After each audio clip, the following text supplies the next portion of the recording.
श्रीमद् भगवद गीता अध्याय 3 श्लोक 30। ठीक है, तो कल हमने श्लोक 29 में क्या समझा था कि ज्ञानियों को अज्ञानियों के कामों में हस्तक्षेप नहीं करना चाहिए, डिस्टर्ब नहीं करना चाहिए, और उन्हें सिर्फ ज्ञान के माध्यम से ही उनके कर्मों को ठीक किया जा सकता है। तो ये चीज़ें हमने कल समझी, और बाकी चीज़ें तो याद आ ही जाती हैं अगर हम थोड़ा सा इसमें चर्चा कर लेते हैं। तो आज श्लोक 30 में कहते हैं, विवेक बुद्धि द्वारा सारे कर्म तथा कर्म फल मुझ में अर्पित करके निष्काम ममता रहित और शोक शून्य होकर तुम युद्ध करो। ठीक है, ऐसा क्यों कहना पड़ रहा है? क्योंकि अभी अर्जुन सामाजिक परेशानियों में, समाज क्या कहेगा, लोग क्या कहेंगे, मेरे भाई ममता मोह में ग्रसित हैं, इसलिए कृष्ण को कहना पड़ रहा है कि ये सब चीज़ें तुम मुझ में समर्पित कर दो और तुम सिर्फ युद्ध करो, है ना। लेकिन ये चीज़ें इतनी आसान नहीं है समझना। जब इंसान पैदा होता है ना, बच्चा होता है छोटा, तो जब उसकी आंखें खुलती हैं तो सबसे पहले संसार को देखती हैं। जो हमारी ये इंद्रियां हैं, जो ये हमारा पूरा शरीर है, ये सब बाहर की चीज़ों को देखता है। इन्हें नहीं पता कि इसके भीतर क्या है। अगर आपके शरीर में एक चींटी ऊपर से रेंग के रही है तो वो आपको बता देगा, एहसास हो जाएगा कि ऊपर कुछ चल रहा है, लेकिन इस चमड़ी के नीचे क्या है ये नहीं पता चलता। ठीक है, तो ये जो हमारा प्राकृतिक चेतना होती है, जो वो हमेशा प्रकृति को ही देखती है, और अगर उसे अपने बारे में जानना भी है ना, तो प्रकृति के माध्यम से ही जानती है कि मैं कौन हूँ। जो हमारे लोगों ने, मतलब जो हमारे घर वालों ने हमारा नाम दे दिया, जो जाति दे दी, जो धर्म बता दिया, या जो हमारा नाम रख दिया, या जैसी भी चीज़ें हमें बाहर से बता दी जाती हैं, हम मानते हैं हम वही हैं। हम अपने आप को वैसा ही समझने लगते हैं। ठीक है, लेकिन एक चीज़ ये समझना है कि आज श्री कृष्ण आध्यात्मिक चेतना की बात कर रहे हैं, और आध्यात्मिक चेतना वो होती है कि जो जगत बाहर होता है और जो अंदर से देखने वाला होता है, जो जगत को देख रहा होता है, उन दोनों को एक साथ देख लेती है। इसे बोलते हैं आध्यात्मिक चेतना, इसी को बोलते हैं आत्मज्ञान। आ रहा समझ में? जैसे मान लीजिए एक दुकान पे आप गए, वहाँ पे सोने का मूल्य 5 लाख रुपए है। ठीक है, अब आप जब सोने का मूल्य देखते हो तो आपको लगता है यही सही मूल्य है, क्योंकि सभी लोगों ने बता रखा है कि सोने का मूल्य इतना ही होना चाहिए। ये आम चेतना होती है, जो प्राकृतिक चेतना होती है, उसको ऐसा लगता है। तो उस वक्त क्या करोगे कि आप सोने के रेट को तो कुछ नहीं कर सकते, लेकिन आप अपने बारे में सोचोगे कि अगर मैं 5 लाख रुपए नहीं कमा पा रहा हूँ, या 5 लाख का सोना नहीं खरीद पा रहा हूँ, तो मुझ में ही कमी है, मैं ही छोटा हूँ, या मेरी ही परेशानी है। अपने आप को ही सोचने लगता है। लेकिन वहीं पे अगर एक आध्यात्मिक चेतना होती है तो वो ये सोचती है कि ये सोने से मुझे मिलने वाला क्या है। देखो, खाना खाते तो पेट भरता है, कपड़े पहनते तो तन ढकता है, सोने से क्या मिलता है? सोने सिर्फ कामना के लिए होता है कि आप बहुत खूबसूरत दिखने लगते हो, या आप गहने पहन लेते हो। ऐसा मतलब महत्व दिया क्यों गया है? सोने को इतना महत्व दिया गया इसलिए उसकी कीमत बढ़ी है ना। तो महत्व किस लिए दिया गया है? संसार को ही, कामनाओं को ही दिखाने के लिए, या कामनाएं पूर्ति के लिए ही चीज़ों को महत्व होता है। तो वो फिर जो आध्यात्मिक चेतना होती है ना, वो अपने अंदर कमी नहीं निकालती। वो ये देखती है कि इस सोने का जो टुकड़ा है ये एक धातु है, इसकी वैल्यू ही क्या है। और अगर इसकी 5 लाख वैल्यू ही झूठी वैल्यू है, समाज संसार ने इसकी वैल्यू बनाई है, इसमें मुझ में थोड़ी प्रॉब्लम है कि मुझे चाहिए ही, या मैं नहीं कर पा रहा हूँ तो मैं अपने आप में ग्लानि महसूस करूँ। आ रहा बात समझ में? कि जब इंसान समाज, परिवार, प्रकृति, इन सब में घिरा होता है ना, तो वो अपने आप को समझ नहीं पाता। अब जैसे एक बात समझो कि आप चल रहे हो, आपकी परछाई है। ठीक है, आपकी परछाई से अगर आपका अनुमान लगाया जाए तो क्या लगाया जा सकता है?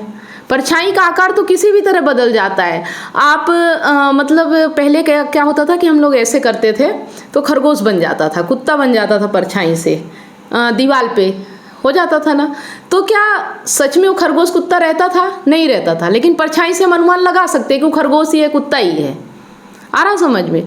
तो परछाई से अगर लगाया जाए अनुमान कि ये व्यक्ति कौन है, कभी नहीं लगाया जा सकता। परछाई बदलती रहती है, अगर कहीं ऊपर नीचे टेढ़ा मेढ़ा हो रहा है तो उसका आकार बदलता रहेगा। उससे ये नहीं पता लगाया जा सकता कि जिस व्यक्ति की परछाई है वो व्यक्ति कौन है और कैसा है। ठीक है, वैसे ही ये संसार आपकी परछाई है, अंदर जो है उसकी परछाई बाहर है, प्रक्षेपण मात्र है। तो हम बाहरी दुनिया को देख के हम अपना अंदाजा कैसे लगा सकते हैं कि हम कौन हैं? आ रहा समझ में? और अर्जुन ने अपने अंदर बाहरी चीजों को भर रखा है ना। जो सामान्य चेतना होती है, जो प्राकृतिक चेतना होती है, वो अक्सर बाहर की ओर देखती है और फिर उन चीजों को अपने अंदर भर लेती है। लेकिन जो आध्यात्मिक चेतना होती है वो दोनों को देखती है, अंदर से समझती है मैं कौन हूँ, उसके बाद वो बाहर कुछ क्रिया करती है ना। मतलब ऐसा नहीं है कि उसकी कामनाएं नहीं उठती, कामनाएं वो भी करेगा, लेकिन फिर वो कामना करता है जो वास्तव में उसका है, अपना है। क्योंकि संसार में कोई चीज अपनी हो ही नहीं सकती, है ना। तो फिर वो बड़ी कामना करता है कि मुझे सिर्फ कृष्ण चाहिए। अब कृष्ण कोई व्यक्ति नहीं है यहाँ पे, अगर समझा जाए तो कृष्ण निष्कामता है, कृष्ण सत्य है, कृष्ण आत्मा है। और जब इन चीज़ों के साथ हम होते हैं ना, तो ये चीज़ें हमसे कोई नहीं छीन सकता। कहने का मतलब ये है कि अगर बाहर कुछ हो रहा है और अंदर परिवर्तन हो रहा है तो आपका कुछ नहीं है, लेकिन अगर बाहर कुछ भी हो रहा है फिर भी आप अंदर से वैसे ही हो, कोई बदलाव नहीं आ रहा, तो फिर आपका कोई कुछ नहीं छीन सकता है। आपने जिसे पा लिया ना वो फिर आपका हो जाता है, उसे कोई नहीं छीन सकता आपसे। मेरी बातों को समझ पा रहे हैं? तो यहाँ पे कृष्ण कह रहे हैं कि इन सब चीज़ों को छोड़ के ताप रहित युद्ध करो। मतलब ताप रहित, ताप का मतलब ज्वर भी होता है, बुखार भी होता है। जब शरीर में गर्मी आती है, मतलब शरीर में बुखार आता है तो हमारा शरीर गर्म हो जाता है, तो एक लक्षण होता है कि बुखार आ गई। वैसे ही जब हम युद्ध में हैं या कहीं भी है, क्रोध आता है तो भी हमारा शरीर गर्म हो जाता है। तो जो ये प्रक्रिया हो रही, जो ये लक्षण दिख रहे हैं, इन सबको त्याग के सही चीज़ों पे आत्मज्ञान के साथ, आध्यात्मिक चेतना के साथ और मेरे साथ युद्ध करो, है ना। एक चीज़ अगर यहाँ हम समझें, और चीज़ समझने की है कि वहाँ पे अर्जुन तो एक योद्धा के रूप में खड़े हैं। लड़ाई तो वहाँ पे किसकी हो रही है? कौरवों और कृष्ण की लड़ाई हो रही है ना। कौरव वो सभी लोग हैं जो हमारे अंदर कामना के रूप में हैं, है ना, और सत्य कृष्ण है। तो ये जो अर्जुन है ना, ये अहंकार का प्रतीत हो सकते हैं कि सिर्फ अपने आप को मान रहे हैं कि हम सब कुछ कर रहे हैं, पर वहाँ युद्ध तो किसी और का ही हो रहा है। अगर सोचा जाए युद्ध भूमि में, आ रहा समझ में कि युद्ध हमेशा सत्य और कामनाओं के बीच हो रहा है। वो तो माध्यम है, वो तो माध्यम है। तो इसी तरह से हमें समझने की ज़रूरत है, क्योंकि अगर ऐसा नहीं होता तो कृष्ण को ज़रूरत क्या थी इतना, मतलब वो सिर्फ उनके सारथी बस थोड़ी थे। उनके सारे लोग उनके साथ थे युद्ध भूमि पे। कृष्ण के जितने लोग थे सभी थे युद्ध भूमि में। सही है। तो पूरी तरह से मतलब युद्ध उन्हीं का हो रहा था, है ना।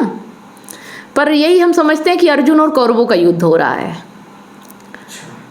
ना। जैसे कि वो बोल रहे हैं कि जो उधर मतलब जो दुर्योधन है, ये सब है, ये हमारा, इनका खून हमारा खून एक है। तो जो वो अंदर है ना, अंदर तक समाये हुए हैं उनके, उन चीज़ों को उनको हटाना है। युद्ध क्यों नहीं कर पा रहे वो? क्योंकि वो बाहर नहीं है, वो कौरव सेना उनके अंदर घुस चुकी है ना। ऐसे ही हमारे साथ भी होता है।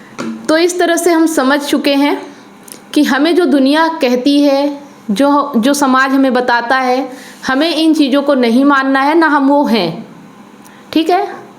और हम अगर अपने आप को समझें तो सिर्फ सत्य ही हमारा साथी है, आत्मा से मिलन ही अहंकार के लिए सच्चा प्रेम है, ठीक है। तो अपनी आध्यात्मिक चेतना से हमें निर्णय लेना है और अपने जीवन को बेहतर बनाना है। जब भी हम ऐसी मुसीबत में फंस जाएं या जब भी ऐसा लगे कि हम संसार में फंस रहे हैं, तो एक ही चीज़ डिसाइड करना है कि हम जिन कामनाओं की ओर भाग रहे हैं, क्या वो कामनाएं हमें शांत कर रही हैं, हमारे मन को सुकून दे रही हैं, या वो हमें और विचलित कर रही हैं, और ज़्यादा हमें उनके पीछे भागने की इच्छा हो रही है, हमारे मन को तृप्ति नहीं मिल रही है। राइट। ठीक है। सही। तो इस तरह से जब व्यक्ति समझ जाता है, और ऐसा हमने पिछले श्लोकों में बात कर चुके हैं कि सब कुछ प्रकृति के कारण ही हो रहा है। हमें ये नहीं समझना है, मतलब अहंकार को ये नहीं समझना है, जो ये अहंकार अपना बना बैठा है कि मैं ही आत्मा हूँ, मैं ही सत्य हूँ और सब कुछ मैं ही कर रहा हूँ। तो इन चीज़ों को छोड़ के निष्काम भाव से ताप रहित युद्ध करो। जी। ठीक है। तो आ रहा समझ में? जी। हर श्लोक हमें कुछ न कुछ नई बातें बताता जा रहा है ना। अभी तक हमने समझा कि अध्यात्म क्या होता है, ज्ञानी पुरुष कैसा होता है, उसके काम कैसे होते हैं, अज्ञानी लोगों के काम कैसे होते हैं, और हमें बाहरी चीज़ों से आसक्त नहीं होना है, क्योंकि ये सब चीज़ें तो अपने आप चल रही हैं। प्रकृति है और उसका काम है, इसमें हम कहाँ हैं? राइट। हमारा तो कोई रोल ही नहीं है।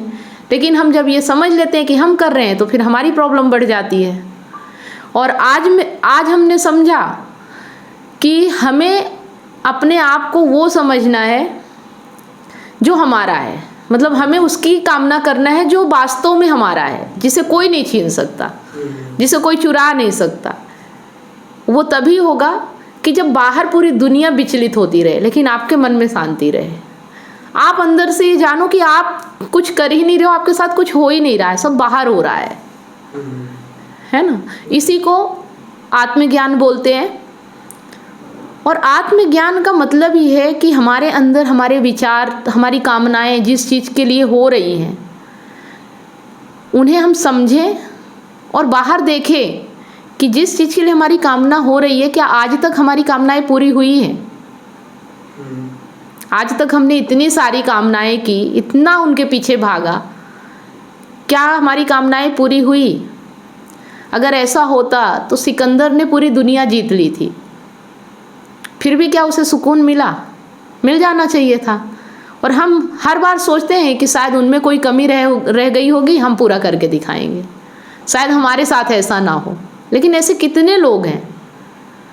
तो एक तरह से हमें चीज़ों को हटाना है ना, चीज़ों को ऐड नहीं करना है। जो प्राकृतिक चेतना होती है वो चीज़ों को इकट्ठा करती है, आध्यात्मिक चेतना होती है वो खाली करती है, मन को अंदर से खाली करती है। जितना ज़्यादा वो खाली होता जाता है मन, उतना सुकून में आता है। जितना वो भरता जाएगा उतना दुखी होता जाएगा। जितना आप कामनाओं के पीछे भागते रहोगे, जितना अपने मन को भरते रहोगे, उतना ही दुखी होते रहोगे। अभी आपका ये घर है, अगर इसमें बहुत सारा कूड़ा कचरा कबाड़ भर जाए तो कैसा लगता है? कैसा लगता है कि कितना जल्दी इसे फेंक दे बाहर, चाहे जिस भी कीमत पे फेंके, लेकिन अभी हटाएं। उसी तरह से हमारे मन में भी विचलन होता है। हमारे मन में भी ऐसा लगता है कि कब हमें सुकून मिलेगा, कब हमें शांति मिलेगी। और सब कुछ हम यही शांति पाने के लिए ही करते हैं, लेकिन सिर्फ समझ ना होने की वजह से हम और ज़्यादा विचलित होते जाते हैं, और ज़्यादा परेशान होते जाते हैं। तो ये बातें नहीं हैं, ये हमारे जीवन का सत्य है। और जिसने इस सत्य को समझ लिया, उसके जीवन से हमेशा के लिए दुख, परेशानी, ग्लानि सब खत्म हो जाता है। ठीक है। तो अगर आपको अब समझ में आया तो कोई उदाहरण दे सकते हैं कि किस तरह से इसको अप्लाई करना चाहिए, कैसे इसे समझना चाहिए? जैसे कि मैं अगर इस श्लोक को समझूं तो मैं इस तरीके से समझ पा रहा हूँ, और आपके बताने के हिसाब से कि जैसे हमारा जन्म होता है और हम सीखते हैं, तो मनुष्य का जो मेन लक्ष्य होता है शुरुआत से, वो होता है मुक्ति और स्वतंत्रता। ये हमारी एक स्वभाव भी है, स्वतंत्र रहना। लेकिन क्योंकि हम इस दुनिया में बहुत सारी कामनाओं में फंस जाते हैं, जैसे हमें फंसाया जाता है, जैसे दिखाया जाता है कि तुम्हारा लक्ष्य ये है, तुम्हारा लक्ष्य 10वीं करना है, तुम्हारा लक्ष्य 12वीं पास करना है, तुम्हारा लक्ष्य गाड़ी लेना है, घर लेना है, शादी करना है, बच्चे पैदा करना है। तो हमें अपने लक्ष्य से भटकाया जाता है इस पूरी दुनिया के द्वारा, कामनाएं दिखा के। मतलब हमारा असली लक्ष्य जो होता है स्वतंत्रता, उसे हम भूल करके इन जाल में पड़ जाते हैं, फंस जाते हैं कामनाओं में। और फिर जिंदगी भर इन्हीं से उलझते परेशान होते हुए हम समझ ही नहीं पाते कि हमारा मेन लक्ष्य तो कुछ और था। लेकिन हम उस तक फिर जा ही नहीं पाते, क्योंकि ये दुनिया फिर एक माया जाल में हमें अपने कामनाओं में फंसा लेती है। इसीलिए कृष्ण बोल रहे हैं अर्जुन को कि सब तरफ से बुद्धि हटाकर मेरे में, यानी सत्य जो है, सत्य बार बार याद दिलाता है कि तुम्हारी तो स्वतंत्रता है, तुम्हारा गोल लक्ष्य स्वतंत्रता है, लेकिन हम सत्य की तरफ देखते ही नहीं है। हमारी जो बुद्धि है वो बाकी चीजों में लगी हुई होती है। हमारी बुद्धि बोलती है कि, लेकिन हमें अंदर से फील होता है कि हम गुलाम हैं। जब हम गुलाम होते हैं तो हमें अंदर से एक आवाज तो आती है कि हमें स्वतंत्र होना है, लेकिन हम हो क्यों नहीं पाते, क्योंकि इन कामनाओं के फंस चुके हैं। तो इसीलिए सत्य बोलता है कि आ जाओ मेरे शरण में पूरी तरीके से, ये सब को छोड़ दो जो बाहर तुम्हें दिख रहा है, इन्हें छोड़कर अपनी बुद्धि को वहां से हटा करके मेरी शरण में आओ। मैं तुम्हें उस परम लक्ष्य तक, जो तुम्हारा मेन लक्ष्य है, स्वतंत्रता प्राप्ति, मुक्ति, मोक्ष, वहां तक मैं तुम्हें लेकर जाऊंगा। तो अगर अर्जुन इस चीज को समझ, अर्जुन मतलब हमारे अंदर का जो अहंकार है, वो अगर सत्य के साथ चलना शुरू कर देता है और हमारे अंदर सत्य बैठ जाता है, पूरी तरीके से हम सत्य का साथ देने लग जाते हैं, तो हम बहुत जल्दी ही इन कामनाओं से मुक्ति पा करके और अपने ग्लानि, चिंता और दुखों से दूर हो सकते हैं। ठीक है, देखो क्या होता है कि जैसे हमारे जो दोस्त भी बनते हैं ना, वो भी हमें भटकाते हैं। बहुत कम ऐसे दोस्त होते हैं जो कृष्ण के जैसे हों, है ना। जैसे अर्जुन के दोस्त ही थे कृष्ण, एक तरह से सखा मानो, है ना, और वो मुक्ति तक ले जा रहे हैं उन्हें।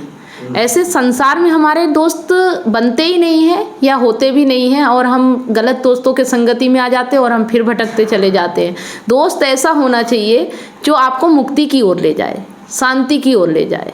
तो वही चीज तो मैंने बताया ना कि हमें बाहर ढूंढना ही नहीं, क्योंकि बाहर के लोग तो सब हमें फंसाते जाएंगे, खुद भी माया में फंसे हुए हैं, कामनाओं में फंसे हुए हैं।